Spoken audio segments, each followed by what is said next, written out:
In 1931, Frank Austin, a retired professor from the Thayer School of Engineering, was broke. The stock market crash had wiped him out. So he went to the ant, considered her ways, and made a killing. Frank Austin, Dartmouth class of 1895, earned multiple patents in the field of electrical engineering and prestigious awards before he left the engineering school. He experimented with Crookes tubes and built some of the first X-ray machines. And he experimented on himself. Austin was part of the Dartmouth team that made the first medical X-ray on February 3, 1896. He made an image of the broken wrist of a Hanover boy who had fallen while skating on Ockham Pond.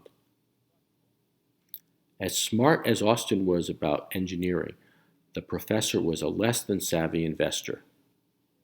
Well before the crash, Austin's stockbroker was dunning him for $2,000 to cover losses in his margin account. That's about $20,000 of today's dollars. Austin went so far to ask his daughter for a loan. She declined. Instead of money, she gave him this piece of advice. You can't compete with factory-made toys. You want to make something special. In retirement, Austin had been making toys in his home workshop, and inspiration came in the form of a young boy asking if it were possible to see the inner workings of an anthill. People watch goldfish, the old professor said to himself, so why shouldn't they be interested in watching ants? He emerged from his Hanover workshop with a simple 8x10 frame supporting sandwiched panes of glass he dubbed the Austin Ant House, and thus was born a popular pre-television recreation for children, ant husbandry.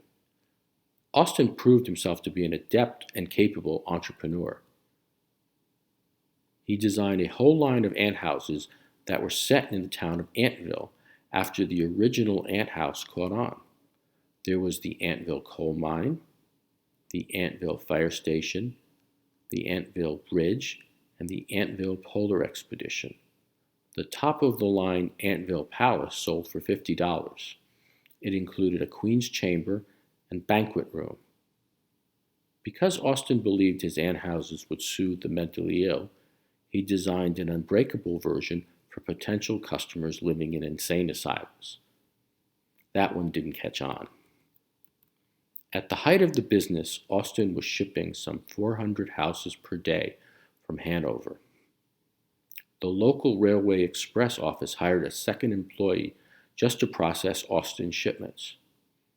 Since Austin could not get a loan to expand his shop, he created a Depression-era version of the gig economy by bringing on unemployed men with their own wood shops to work as subcontractors. Even the Hanover kids made money. Austin paid them $4 a quart to capture ants. The money motivated them to supply Austin with an estimated 3.6 million ants. Austin preferred carpenter ants because he thought they were the largest and most interesting. With fortune came fame. The New Yorker, Forbes, and the New York Herald Tribune all profiled Austin. He appeared with the People's poet Edgar Guest on the NBC Blue Network. Austin also mastered the art of the Spinoff.